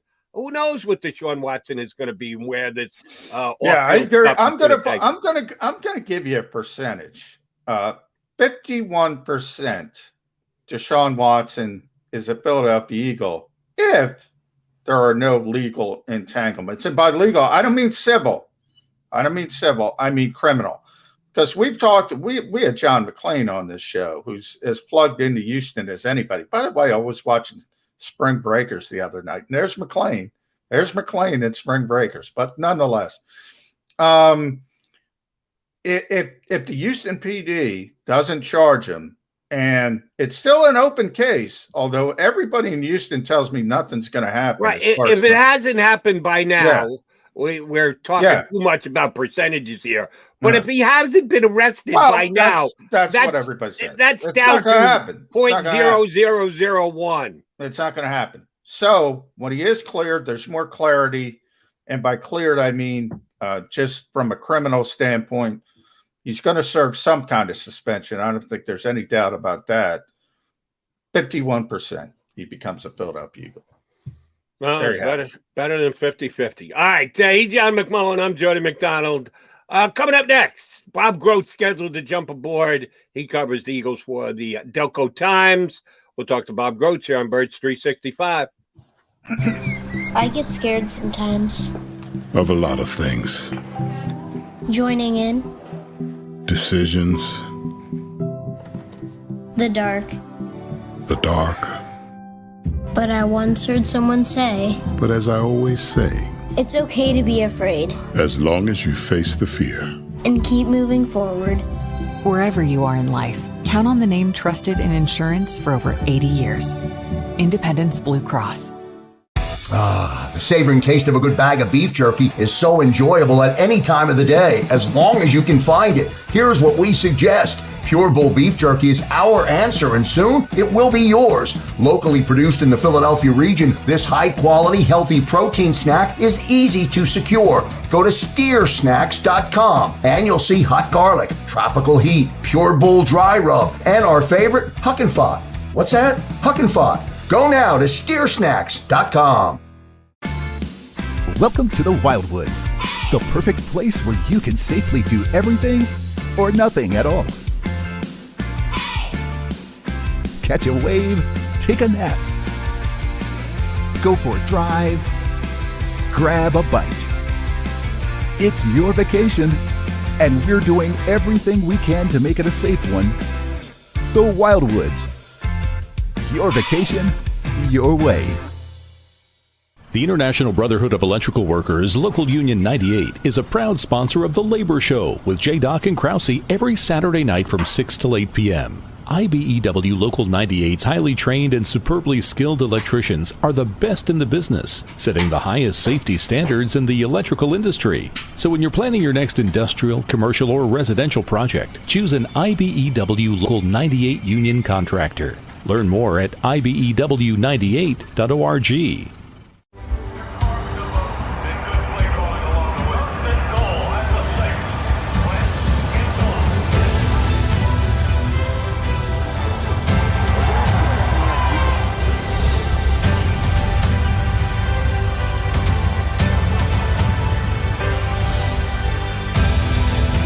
Field of life, First Trust Bank is there for you.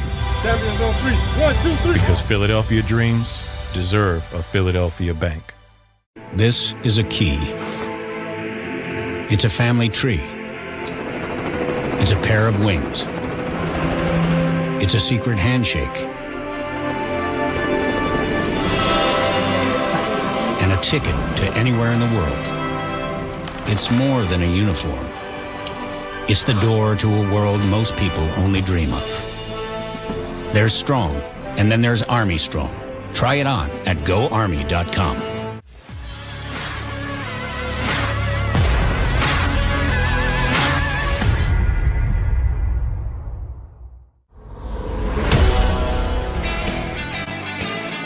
Football Friday affair here on Birds 365. Johnny Mac, Jody Mac, hanging with you. Oh, we've got one of our faves to hang with us for the next 25, 30 minutes. He hangs with the Philadelphia Eagles all year long, but specifically up close and personal starting Wednesday when everybody gets back to the field. Bob Groats from the Delco Times joins us here on Birds 365. How are you, Robert? Good morning, Jody and John. How are you guys doing? Doing well, Bob. Good to see you. Are you fired up? Are you fired up? What training camp will this be for you? What number?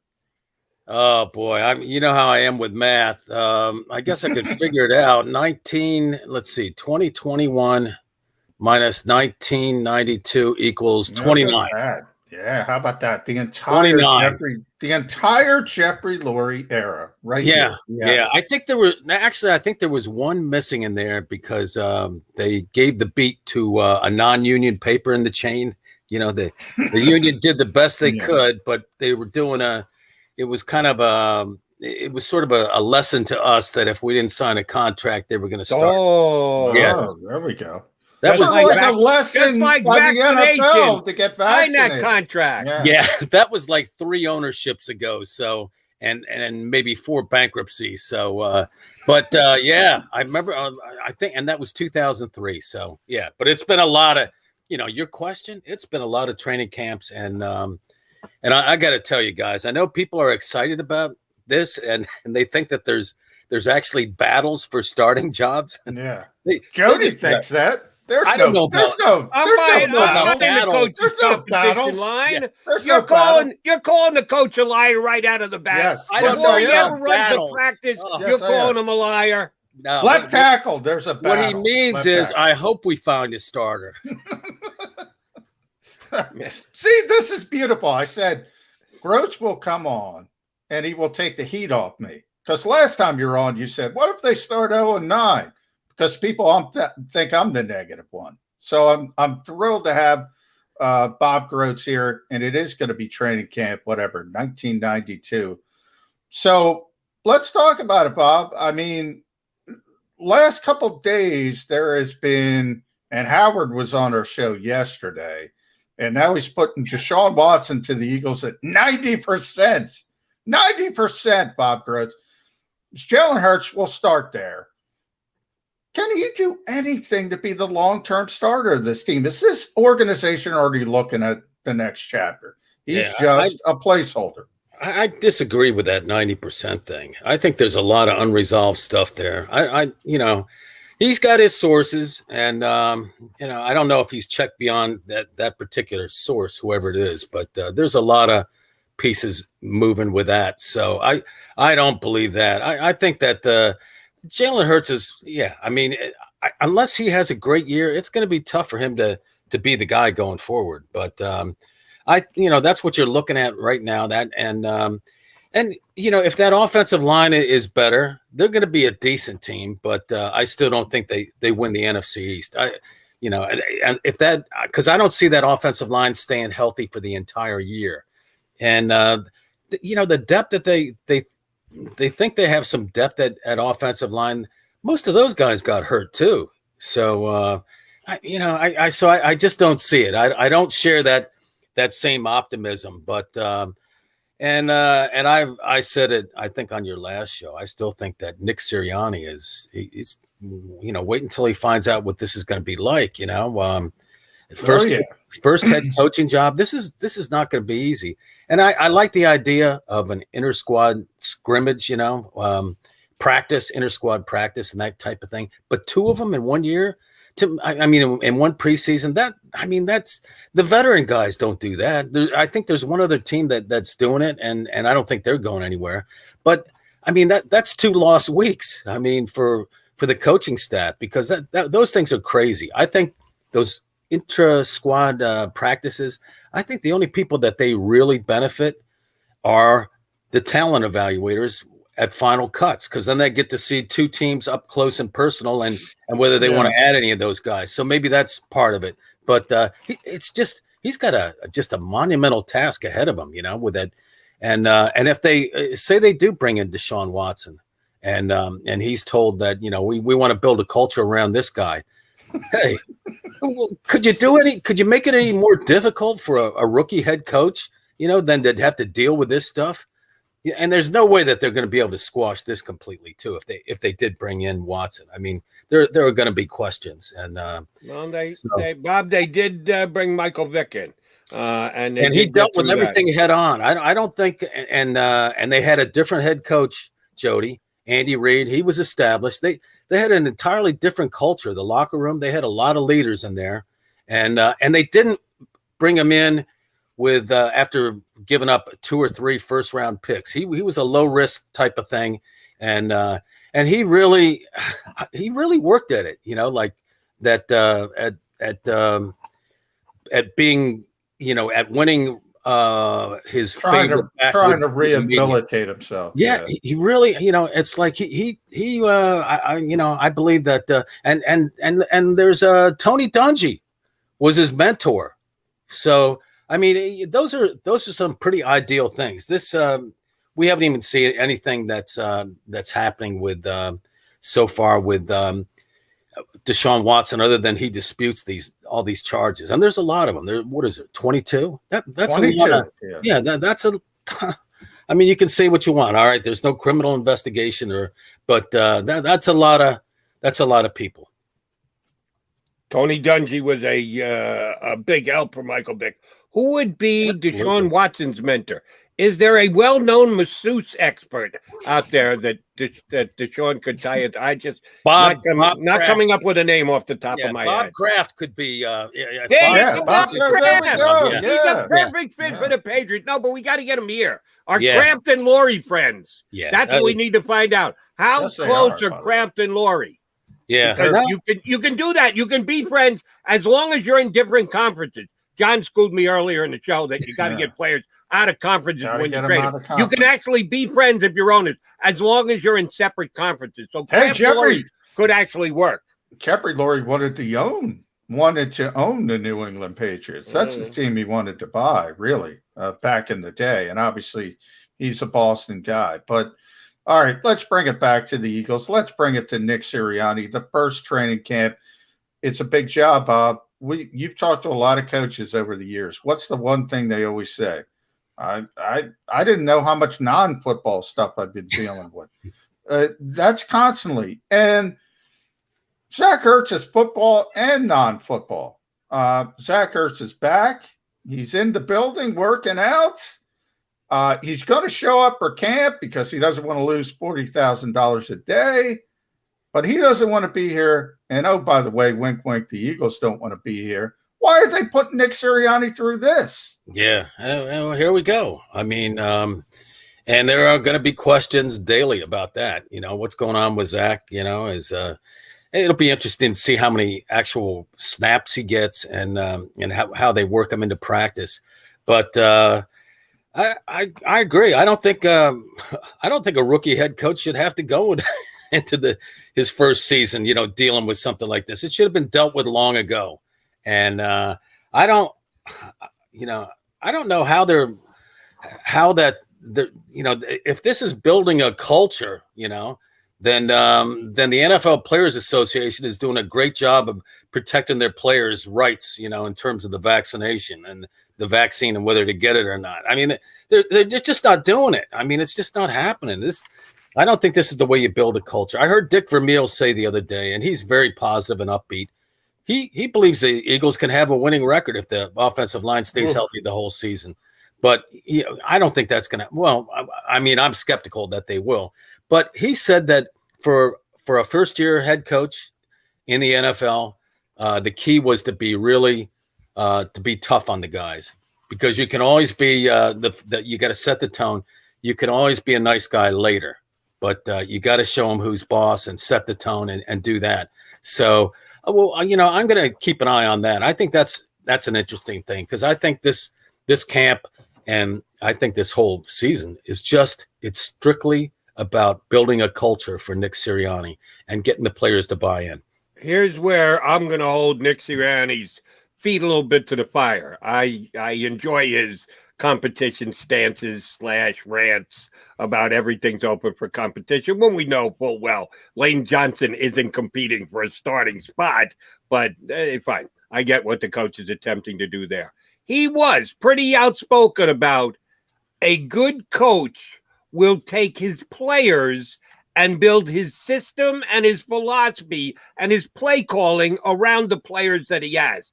Not trying to put a round peg in a square hole. Here's my system. We're going to do it my way because this is the way I do things, and the players will adapt to the way I want to do it. No, he said that a good coach would adapt his system and his play calling to the players that he has. And if that's the case, and Zach Ertz is arguably the third best wide receiver on this team, if you believe Goddard's going to be better, you believe Deshaun Watson's going to be better, Ertz could very well be the third best receiver. Well, then you're going to play a lot of 12 personnel, because that's what you should do if you're following your own mantra. Don't have to make the players fit the system. Let the system fit the players. If he's coming back and he's here, and I know there's still a very good chance he's traded, opening week, he's on the roster, I expect the Eagles to play a lot of 2 tight end sets. Do you? There's a lot to unpack in that, Jody. I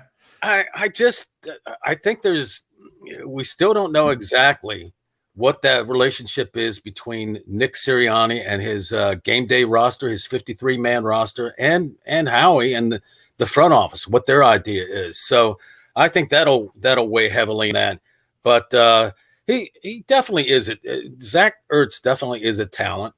He has been a leader. He hasn't been like a Malcolm Jenkins type of leader, not on that level, but he is a leader. And how could you not want to have somebody like that on your team? But then you go back, and after that blow up that he had with Howie, and I know there's been attempts to say that that wasn't about his contract, that was something else. There was a blow up, and it was viewed publicly. So I don't think that and teams, those trade rumors, there's too many trade rumors not to think that they don't want to trade him. So I don't know how you kind of compartmentalize that whole thing and set that aside and just move forward. That's if they can do that, that will be incredible. The only controversial figure, the only guy with drama on the Eagles since I covered the team that was able to successfully compartmentalize all the drama and not let it affect his performance on the field was T.O. And we know how that season went, how divisive that turned out to be. Half the locker room wanted him, half the locker room didn't. This is a very young team, and for Nick Sirianni to take hold of it, I think that everybody, talk about needing to be on the same page. He's got enough headaches, and for him to even have to worry about this is, to me, it's just unnecessary. So, but yeah, if he's there and he's one of their players, maybe I don't know how you do it, but maybe he can find a way to kind of rally around this. So they're going to need to look for all kinds of motivation this season. They may even cite a PhiladelphiaEagles.com article, critical of a player indirectly, and use that as fuel. Hey, did you hear what the website said about us? Yeah. They said that we were 4-11-1 last year, and whatever, But they'll use our articles, Bob, but not Eagles.com articles. There's not going to be any negative there. They're running out of us, though, John. That's true. They're running out of us. They're running out of us, and that's why the industry has changed a little bit, as you guys know. Yeah. So, and that'll be another interesting thing to look at here too. If there's if I have to use. If I have to move my space in the press room, for example, and to accommodate someone else, and give up my name tag, because of what I write, I'm just kidding about that. The Eagles, the media relations staff has been they've been really upfront, and they haven't been an issue. But if things are changing, so I just hope that I hope that Sirianni and his guys, his staff, they still need some experience. I hope they're just not swallowed up by all the stuff that happens in this preseason. I mean, they're going through this the first time. And I mentioned the two inter-squad things. I still don't – I don't know why you would have two of those. Well, remember, there's one less preseason game. So you have a little bit – There were four less preseason games last year. Yeah. I mean, it was like – And you know me, John, I'd like to go right to the first quarter of the preseason games. Let's go right there, because this training camp stuff, I don't know how many stories I've written where I've drank drunken the Kool-Aid and said, oh, this guy looks good. He looks great. And then they get in the games and, oh my, J.J. Arcega-Whiteside. What was I thinking? August star. What was I thinking? August star. But let's just fast forward to Atlanta. I know you can't do that, but that's where we're going to know. I agree with you. And they have the ramp up period now. So when people were talking about we're going to be on the field Wednesday having grass time, they're not doing anything. It's a ramp up period. They can't do anything. And we're going to be talking, Devonta Smith, what length? But he's got skinny legs. Yeah. Get ready for it, Jody. Yeah. I do want to steer you back towards the offensive line because you said you're worried about them being healthy, and you should be. I mean, Lane is past 30, Brandon, Jason Kelsey. But, Bob, I mean, at some point you got to regress to the mean. They had historic attrition last year. It can't be that bad, right? It's got to be better. So if those guys are out there, Lane and Brandon, Jason Kelsey, and also give Isaac Seumalo some credit. He's turned into an underrated player. And whoever wins left tackle. If those guys are out there, that's a good team, Bob. That's a good offensive line. You're right, but they've been hurt so often. It's not like all of a sudden you stop getting hurt. Once when you've been hurt a lot and then you hit 30, I think it was JAKIB who said this. You just get hurt more. You don't get healthy all of a sudden. And look at some of the guys that have lasted. Some of the offensive linemen who lasted a long time. Like, look at Whitworth. Has he ever been? Well, he played through an MCL one whole year. Yeah. So he got hurt late. Yeah. And believe me, I'm not questioning the courage of these guys. Lane Johnson played through an MCL. I'm just saying that statistically, I mean, you might be able to have a relatively healthy season here or there, but for all those guys, for it to happen with all of them, I don't know about that. I mean, I would not. I wouldn't bet the house on that. Are we allowed to say that now in this NFL? Yes, you are. And here's how I'll quantify it. It reminds me of something else that I just dealt with in the last several months. Taking calls from Nets fans, because I do national shows and some New York shows too. And I even get a Nets fan every once in a while here in Philly. When Net fans would say, well, when we get the big three healthy, Kevin Durant, Kyrie Irving, James Harden, we will be the team to beat. Vegas is making us the favorite for a reason. The championship will be ours. And I would say the same thing to him every time. Don't use the word when, use the word if. If you get the big three healthy, then yes, you could be considered favorite. If the Eagles' offensive line stays healthy this year, it's not a when. You can't go when with this group when you had Lane miss as many games as he did, Brooks miss as many games as he did. You're being overly optimistic. You need to take the eagle-colored glasses off if you're going to say, well, when we get our offensive line healthy. No, if you get your offensive line healthy. That's the way you have to look at the Eagles' offensive line. Perfect answer. And the big three were never healthy together. No. I mean, it did not happen. And we're still waiting on that. That's an excellent way of putting it. And all those guys they're getting up in years. They're not ancient, but they're getting up there. So. And by the way, big problem with the depth, they still don't have Landon Dickerson signed. And that's he's going to be there, Jody. He's going to be there. John gives me a hard time because I bring this up all the time. He goes, stop it, Jody. He said, stop. He's going to sign. And I know that's probably the case, but as long as he's not signed, Bob. Landon I'm going to go, you're right about if. Let me chime in, Bob. You're right about if everybody's healthy. And this season's going to be defined. There's too many ifs around this Eagles team all over the place. If Jalen Hurts does this, if Devonta Smith hits the ground running, if the offensive line stays healthy. But I'm going to use when Landon Dickerson signs. There's the difference. Okay. I'm holding out on that when. When hasn't happened yet. There have been some Delco sightings of Landon Dickerson. I got to throw that in there. Oh, there we go. So he's healthy. He's healthy. Healthy enough to be in Delco. Yeah. I was going to say, what are we talking? Wawa? Is he eating well? Eating well. Yeah. Landon was doing backflips like a month off ACL surgery. So, they were mad at him because he's so big doing backflips. But I do want to talk to you. We haven't talked much about the defensive side of the ball, Bob. And look, the defensive line is solid. I don't think there's any question about that. But after that, we talk about ifs. The back seven on that defense.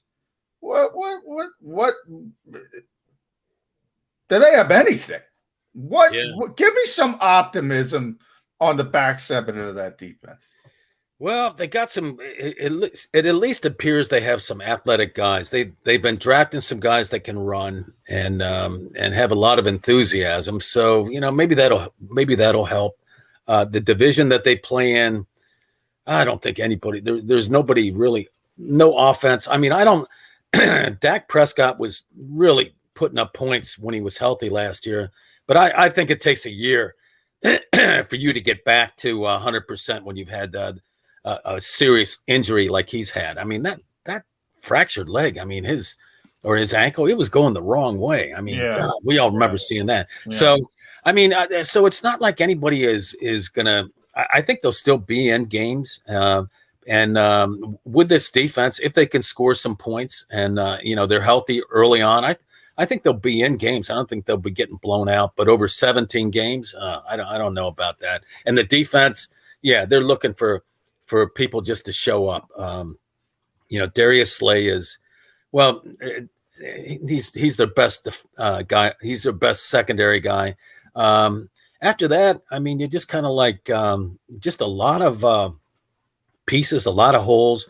And, I was kidding earlier about competitions. They just need somebody to show up and take those positions. I mean, I couldn't, it'll be fun to see who they try at different, different positions to see if they can fit in there. We'll get to know something about the coaching staff. And, but, and it still strikes me as odd that we know almost nothing about, what this coaching staff, how they view things and how they view these players. And I don't know how you can keep trying to hide that. You won't be able to do that through training camp, right, John? You can't. I mean, we're going to know. Seeing is at least believing. Seeing is part of their thought process. No matter how they try to explain it, we'll at least get to understand that. And that that I forgot now who put the story out there, but the veterans having doubts about Nick and the way that Michael Robinson. Was it Michael Robinson? Yeah. And I think he's a credible guy. I mean, Mike's a former player. He talks to other players. And by the way, it's just common sense that how could you not? Guys are in that locker room with a first-time head coach. Everybody's not Lane Johnson going, this guy's great. There are guys going, I don't know about this. I don't know about it. And there's nothing wrong with that, by the way, Bob. Yeah, well, and we'll see how Nick Sirianni establishes himself, and we'll see. We'll get an idea of what the players, how they feel about him through this training camp. So, I guess that's going to be that's an interesting part of training camp, although a little bit more subtle than some of the other things. Oh, by the way, Bill Belichick, who might be the greatest coach of all time, doesn't go 90 for 90. There's a whole bunch of guys that don't like Bill Belichick. So if some haven't jumped on the Nick Sirianni bandwagon yet, we'll be okay with that. John will like the fact that I make this point, ask this question, Bob, because he, again, gets to dodge not being the negative guy. Derek Barnett. The Eagles have 4 defensive ends that are probably going to be in the rotation. Brandon Graham, Derek Barnett, Josh Sweat, Ryan Kerrigan. I think Derek Barnett has a real good chance to be the 4th most productive out of those 4. I think to this point, his career has been a disappointment. From where he was picked in the first round to what expectations were, should have been, and have been underachieved. John likes to say, well, he's not bad. He's okay when he's out there. No, that doesn't cut it for me. He's been a disappointment, and I think he will disappoint again this year. And, oh, by the way, expectations have been raised because his salary's been raised. He's on the 5th year of that rookie contract, and all of a sudden you jump up pretty substantially as to how much you're taking down. So Derek Barnett is supposed to, and in my mind, has to step it up this year. I don't see it. Do you? No, I think he's more than just a guy, but I don't think he's that good either. I think he's a little better than average. And last year, Jody, it was, I think even into the 2nd or 3rd month of the season, he had more career penalties than he had sacks. And that's always, that kind of tells you what you got right there. So Jim Schwartz really liked him. And that explains why McMullen liked him. Schwartz told him he could play. I know what I saw on tape, but he can't play. You're trying to tell me McMullen likes Schwartz? Yeah, I like Jim. I like Jim a lot, and Jim did like Derek Barnett. But I will say about Derek Barnett, and to Jody's point, yes, and I acknowledge this expectation-wise because he was the 14th overall pick. Back in the day, he hasn't lived up to that, but he's a good player. That's all I'm saying. I'm not paying him, so I don't have to sign those checks for $10 million. I don't care what he gets paid. I look at the group and say Brandon Graham, Derek Barnett, Josh Sweat, Ryan Kerrigan. That's a pretty good group. That's a pretty good group, but I understand your opinion as well, both of you guys. 14th overall pick, you want a star. He's not that. But he's a good player. That's all I'm trying to say. Am I wrong there, Bob? I don't think that, if you look at the production, I don't know. I don't know that you could make that claim. I mean, well, he's injured a lot. Yeah. I also say you got to be on the field. That's part of it. He hasn't been able to stay on the field. You're right. That's part of the whole package. Field, he performs at an above average level. Give me above average. You got to be able to play. You got to be able to play through those injuries, or you just know. Well, that's a fair criticism. Yeah. I mean, that's a fair criticism. Yeah, I don't think he's bad, but I don't get it. I mean, I was just mildly surprised that they kept him there. If they had Kerrigan, for example, if they had access to Kerrigan before given exercising that 5th-year option, I mean, that would have been interesting to see what they did with Derek Barnett. Yeah, I don't know if I call him above average. I think he is. Bob, I like the phrase you used, just a guy. That's what I think Derek Barnett is. He's just a guy. And if you're the 14th pick in the draft, you're supposed to be more than just a guy. All right. Same expectations, not quite 14. Oh, even higher. Taking 10th. Devonta Smith. I asked this yesterday of our guest. Deshaun Watson set the Eagles rookie wide receiver yards number record at 912 yards his rookie season. I saw a wagering outlet that has the under-over for Devonta Smith at 750 yards. Oh, I think that's an easy over, because I think there's a good chance Devonta Smith's going to rewrite the Eagles' record book and have more than 912 yards. Yeah, I know he's the number one target. Yeah, I know he comes in with a big rep and a Heisman Trophy, and other defenses are going to try and make sure he's not the one who beats him. I think this kid is that good that he's got a chance to go for 1,000, which is certainly more than 912. Will the number one pick for the Eagles this year reset their Eagle wide receiver rookie rushing record this year? Yeah, that's an interesting line. On paper, just knowing what I do now and looking at things, I would say, yeah. However, that skinny kind of frame and everything, is he going to be dinged up during the year? And with that quarterback, what if Joe Flacco becomes the quarterback? Then he's going over 1,000. Yeah. If Joe is slinging the ball. Big Joe. South Jersey's own, Bob. Come on. Yeah. He tends to take some sacks too, John. I mean, it's kind of. I mean, the potential in this season is. I mean, and the characters on this team and the potential for different, different scripts, and it's just unending. So, but I would say he goes over. Yeah. I mean, he really looks the part so far. He does. From what we've seen, and that unlike a draft picks that I've seen over the years. So this guy really looks the part. So I'd say over.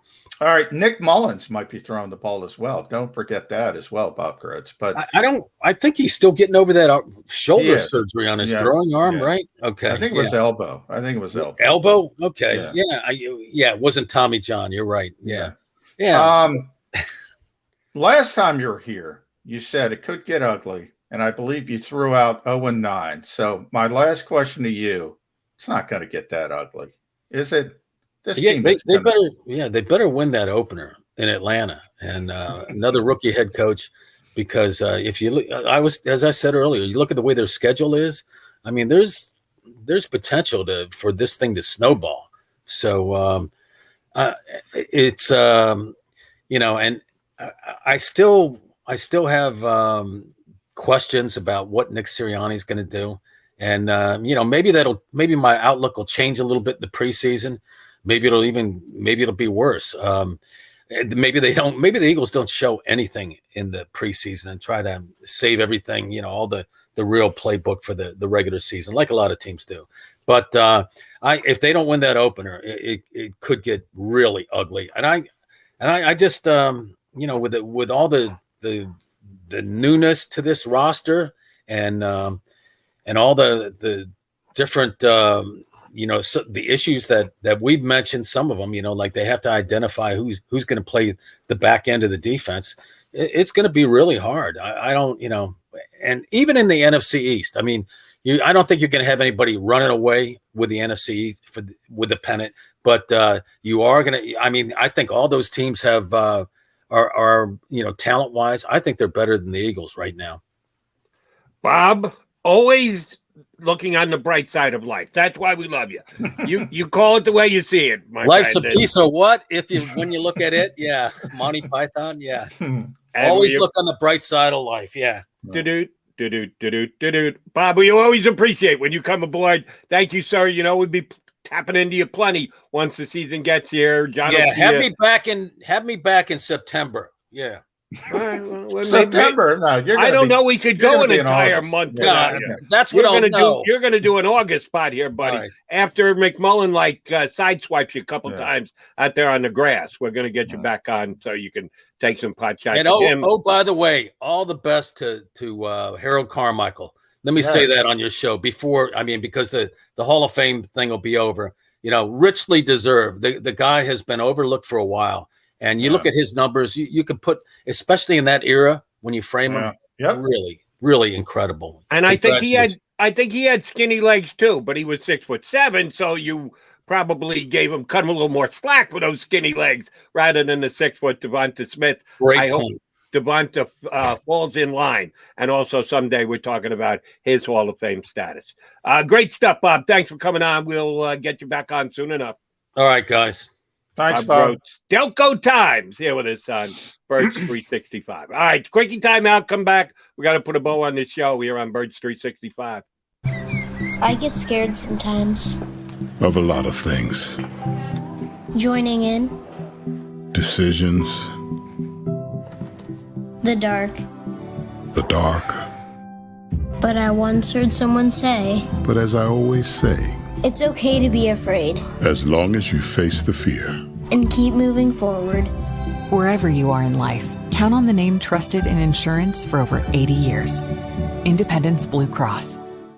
The savoring taste of a good bag of beef jerky is so enjoyable at any time of the day, as long as you can find it. Here's what we suggest. Pure Bull beef jerky is our answer, and soon it will be yours. Locally produced in the Philadelphia region, this high-quality, healthy protein snack is easy to secure. Go to steersnacks.com, and you'll see hot garlic, tropical heat, Pure Bull dry rub, and our favorite, Huck and Fod. What's that? Huck and Fod. Go now to steersnacks.com. Welcome to the Wildwoods, the perfect place where you can safely do everything or nothing at all. Catch a wave, take a nap, go for a drive, grab a bite. It's your vacation, and we're doing everything we can to make it a safe one. The Wildwoods. Your vacation, your way. The International Brotherhood of Electrical Workers, Local Union 98, is a proud sponsor of The Labor Show with J. and Krause every Saturday night from 6 till 8 p.m. IBEW Local 98's highly trained and superbly skilled electricians are the best in the business, setting the highest safety standards in the electrical industry. So when you're planning your next industrial, commercial, or residential project, choose an IBEW Local 98 union contractor. Learn more at ibew98.org.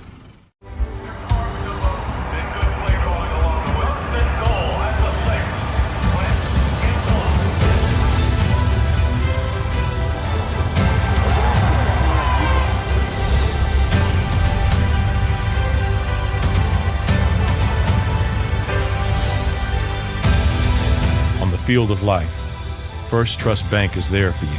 Champions on 3. 1, 2, 3. Because Philadelphia dreams deserve a Philadelphia bank. This is a key.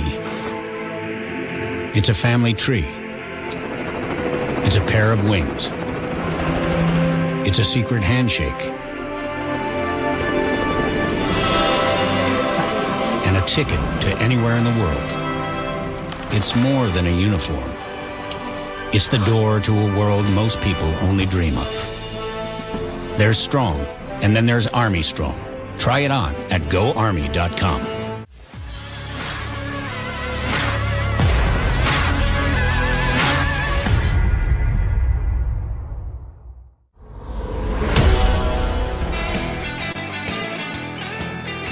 All right, we be running out of time here on Birds 365. We thank Bob Groats for not only giving us good insight, but also a couple of yucks. That's why we like that Bob on. He's always good for a couple of yucks when he comes on. All right, Johnny Mac, we're counting down. We got 4 days until camp opens up, and 5 days until you get some quality grass time. We got 81 days until the opener in Atlanta, which Bob Groats says they better win because it gets tougher thereafter. I kind of disagree with. They got Detroit in there. Detroit's going to be a bad football team. Carolina's to be determined. We'll see how good Sam Darnold. There's games in the first half of the schedule that the Eagles can win, so I'm not counting them in for 0-9. And 175 days till the SoFi Super Bowl. That would be out in Los Angeles in that new stadium on February 12th, 13th, somewhere thereabouts. I think it's Super Bowl 50. What are you up to? 56? I think it is this year. I think it's VI, so that's 6. Yeah. So I think we're looking at 56 this year. Will McMullen be there? Must the Eagles make it for McMullen to be there? No, what do you think your chances are of going to the Super Bowl this year? These days I only go if the Eagles make it. So that's not true. I've been to 9 Super Bowls. The last one, yeah. The last one was Atlanta, the Super Bowl in Atlanta, the Rams and the Patriots. So that's the last one I went to. So I've been to a bunch, but these years, I don't even want to go. The Eagles are there. I got to go. Now, Joe Krause and JAKIB Media, if they want to do Super Bowl Radio Row, I got to go. But I'm not going unless I got to go. Let's put it that way, Jody. Super Bowl Radio Row, YouTube. How many YouTubers are there? It's been a while since I've gone, so I don't know. And YouTube has blown up the way that it has. Everybody streams their show now, so it's sort of like combination. It's radio streaming, so everybody streams their show now. So yeah, the world has changed. So that's true. We might be there. Cilio will surely be there. So who knows? It's up to Joe Krause. Yeah, well, then we'll have to figure out what Joe Krause decides our assignments are. Here's the only assignment I know for sure. We're supposed to be back here Monday. Jay Feely is going to join us. Not to be confused with the ex-Feely quarterback of the Eagles. This is Jay Feely, the kicker, who has become a broadcaster after his playing days were over and done with. He's going to be with us on Monday. I'm going to be here. McMullen, you going to be here? I'm going to be here. Some Jake Elliott questions I'm going to get ready for Jay Feely. There you go. We don't talk about Jake Elliott enough. We'll do. He's great at everything, by the way. Yeah, and beats John at any competition. Could he beat everybody? Certainly. Could he beat you at Tiddlywinks? I hear you are a master Tiddlywink guy. I can't beat Jake Elliott at anything, but nobody else can as well. Nobody else can beat Jake Elliott at anything except the occasional 33-yard field goal. So we will talk Jake Elliott on Monday here on Birds 365. Have a great weekend, everybody. If you missed any of today's show on the JAKIB Media channel, listen to the podcast on your way home. Available on YouTube,